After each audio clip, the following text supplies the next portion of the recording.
Thank you very much, Tom, and good afternoon, everyone. And I am grateful to be standing here talking about my special subject, which seems to have become 2001, with a number of the key players from that year in the room.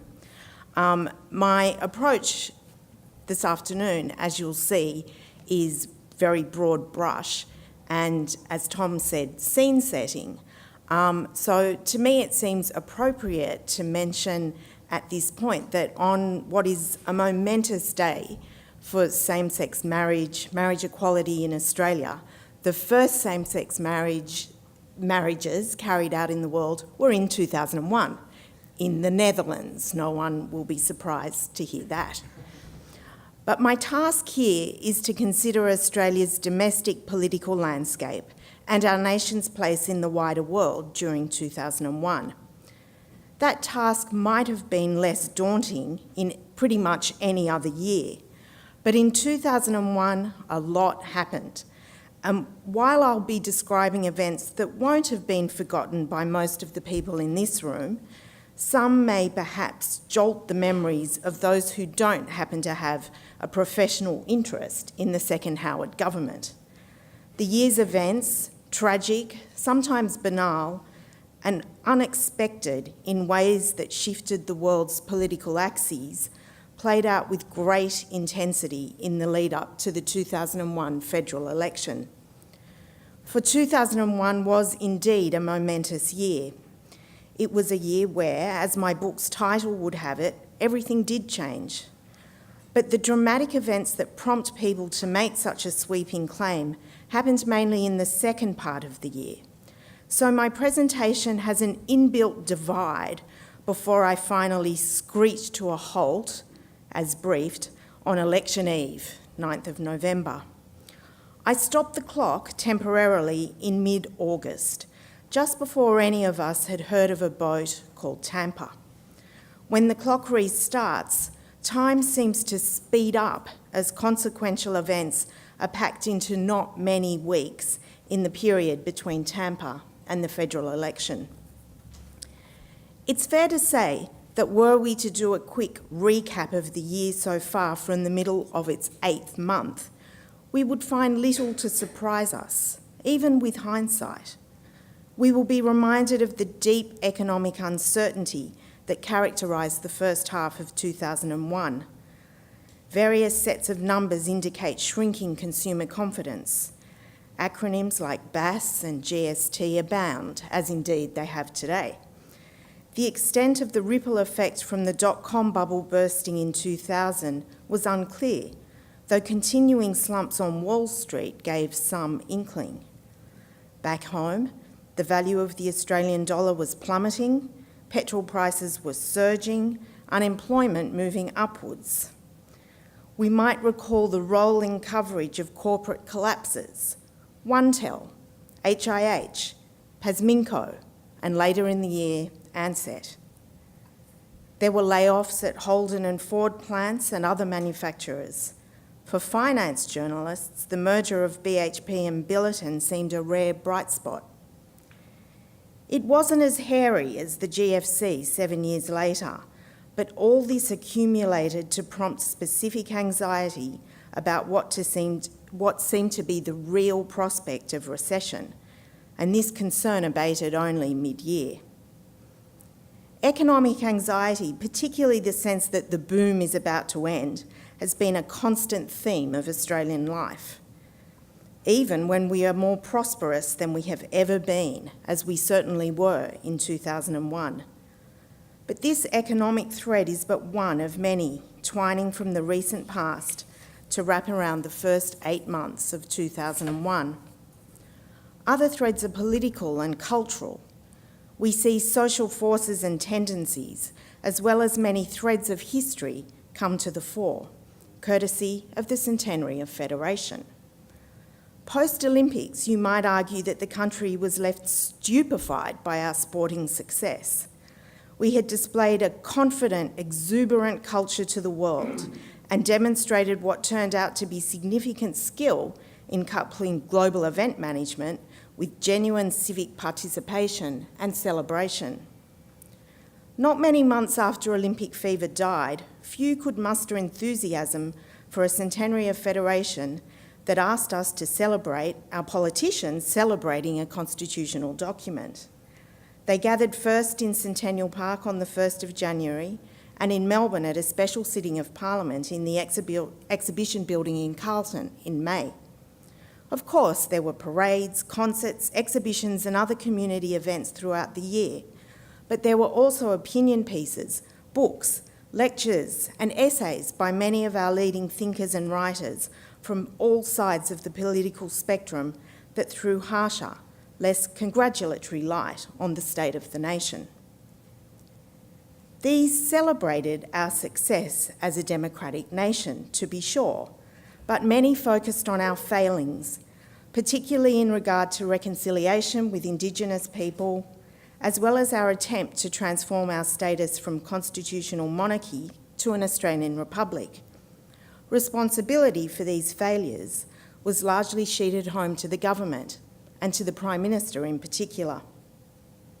Race, and the way it was dealt with by mainly white historians, Keith Windschuttle and Henry Reynolds being two very different names that come to mind, had become a battle in the culture wars, particularly the way we discuss frontier conflict. The opening of the National Museum of Australia in March provided the opportunity to re-prosecute these arguments squarely on the new site that prompted many of them in the first place. But back in Centennial Park on the 1st of January 2001, the Queen's representative a century on from Lord Hopetoun was Sir William Deane. It would have been inconceivable to Hopetoun to advocate for the rights of Indigenous Australians, as Deane did that day, and on many others. Many called him the conscience of the nation. The activist judge turned Governor-General was joined by Prime Minister Howard, 6 premiers, 2 chief ministers, 6 governors, and their wives. Many from this all-male elected lineup would face voters before the year was out. Late in the year, the Prime Minister himself, obviously.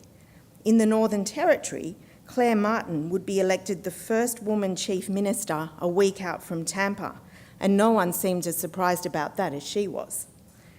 Within weeks of the Centennial Park pomp, Labor's Jeff Gallop would become Premier of Western Australia and Peter Beattie would be returned in Queensland. Appointed, not elected, Professor, now Dame Mari Bashir, would become the first woman governor in New South Wales, not long before Peter Hollingworth became the first cleric to be appointed Governor-General of the Commonwealth. Prime Minister Howard had urged the crowd to celebrate together the simple joy of being Australian, not difficult to do on the perfect summer's day that was the 1st of January 2001. For the federal government, however, there seemed little to celebrate during most of 2001. Indeed, in his own autobiography, John Howard writes that 2001 was turning out to be an extremely difficult year. Given that support for his government was at a record low, that may have been an understatement. Here are 2 not atypical headlines for a good part of the year. PM's political salvation requires a miracle. PM falling faster than the dollar. At Easter, Newspoll reported that Labor was ahead of the coalition in every state and across every demographic.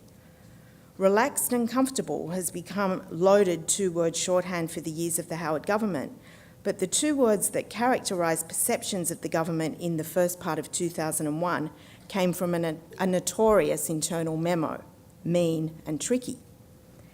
Indeed, the headlines and political commentary for much of the year built a narrative that did not predict a happy ending for the incumbents, whose life, it was assumed, would not exceed 2 terms. Opposition leader Kim Beazley was routinely touted as the next Prime Minister in countless newspaper articles and soundbites. A by-election in Ryan in Queensland in March seemed to provide all the evidence of this outcome anyone required. The Greens, post-GST, were intent on luring voters from the Democrats who were about to get a new young leader in the form of Natasha Stott Despoja. This seemed another factor favouring Labor victory in an election, whenever it might be. By the middle of the year, however, polls picked up for the government.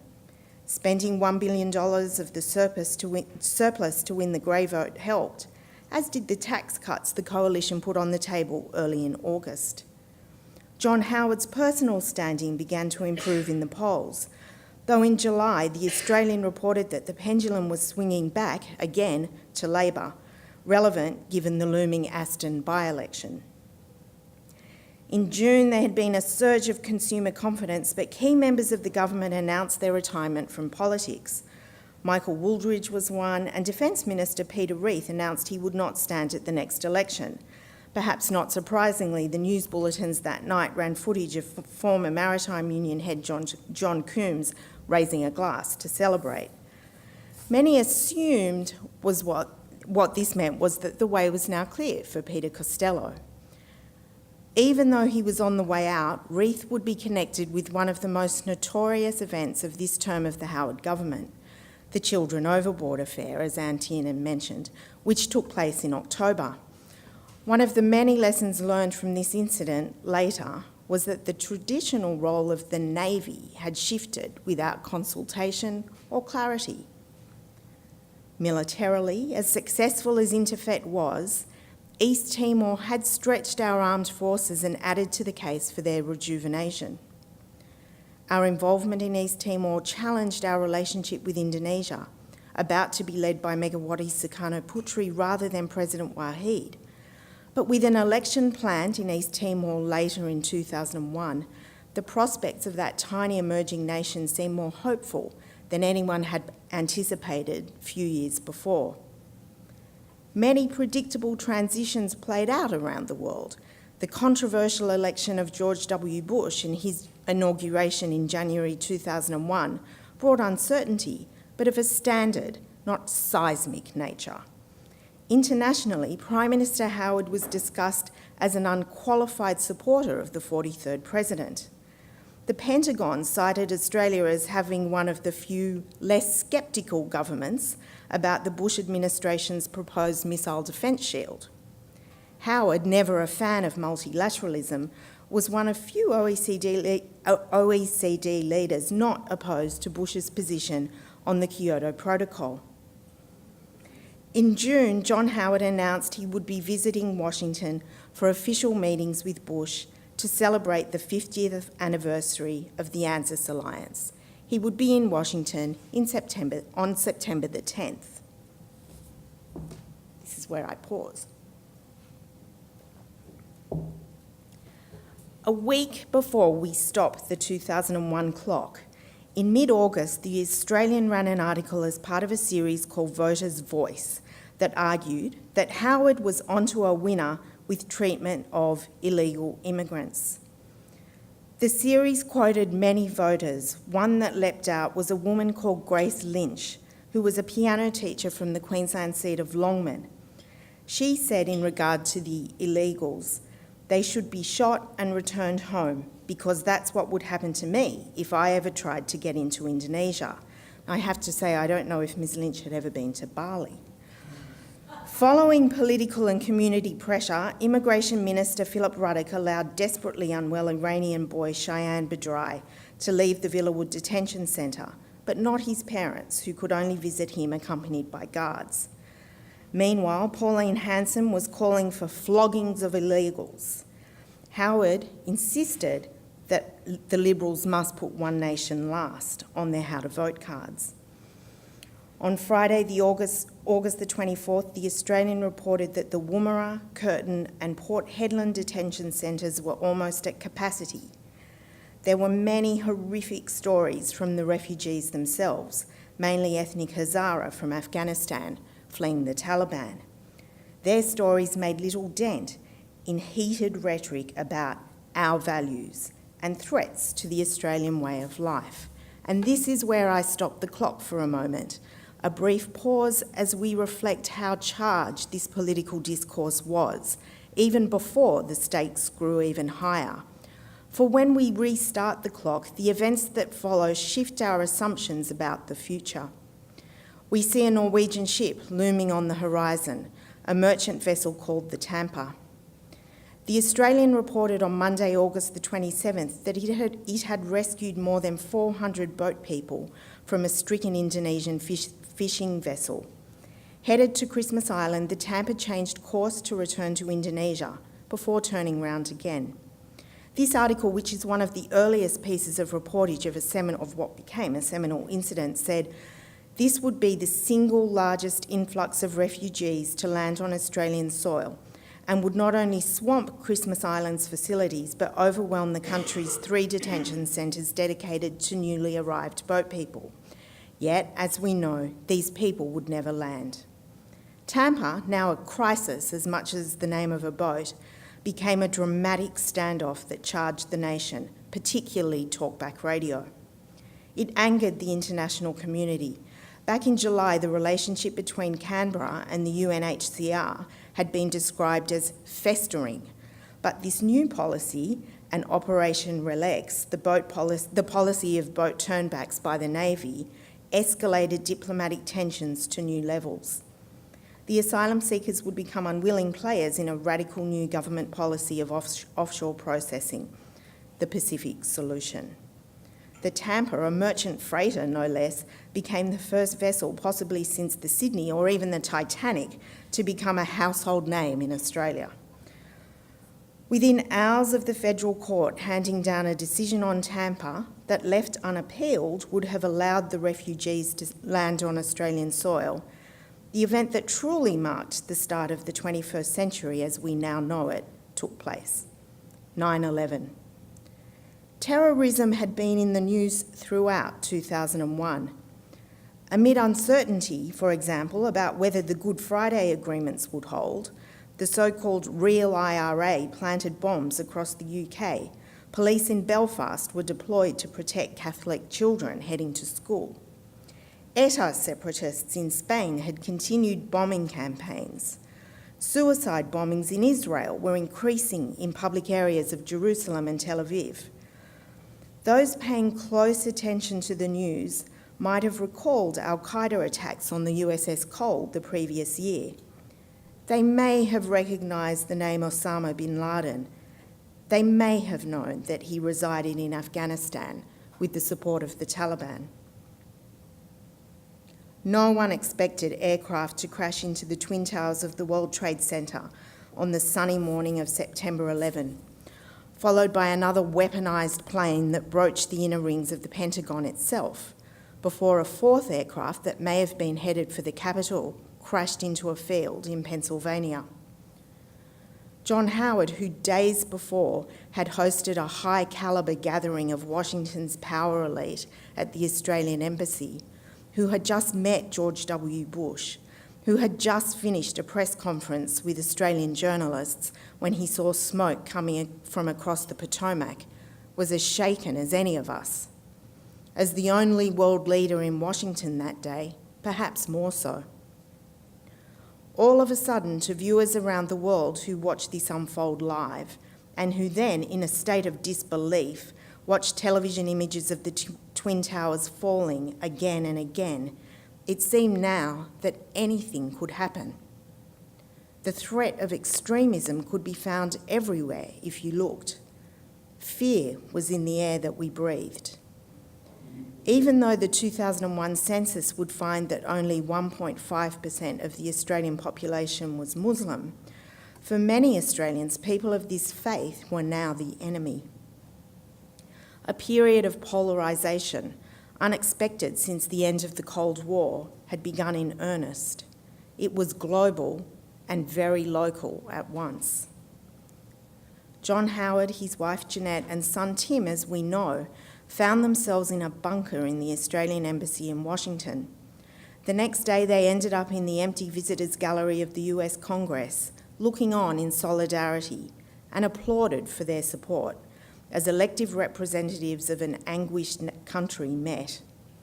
The Howards flew out of Washington into near empty airspace on an aircraft of the executive of the US government. While on board talking to Foreign Minister Alexander Downer back in Canberra, the Prime Minister decided to invoke the ANZUS Treaty. We were in a different world now. Within a day of John Howard announcing to the press gallery in October that the election would be held on November the 10th, the US started bombing Taliban strongholds in Afghanistan, marking the start of a war that has not ended. The ADF's Operation Slipper was about to begin. National security would become the overriding campaign issue. The Liberal Party's official campaign launch was where John Howard revealed what became one of the most unforgettable slogans of modern politics in Australia, one many voters were eager to hear. It set the tone for all the years to follow. We will decide who comes to this country and the circumstances in which they come. Thank you.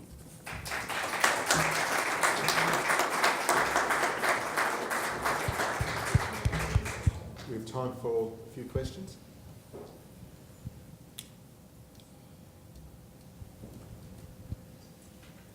That was easy.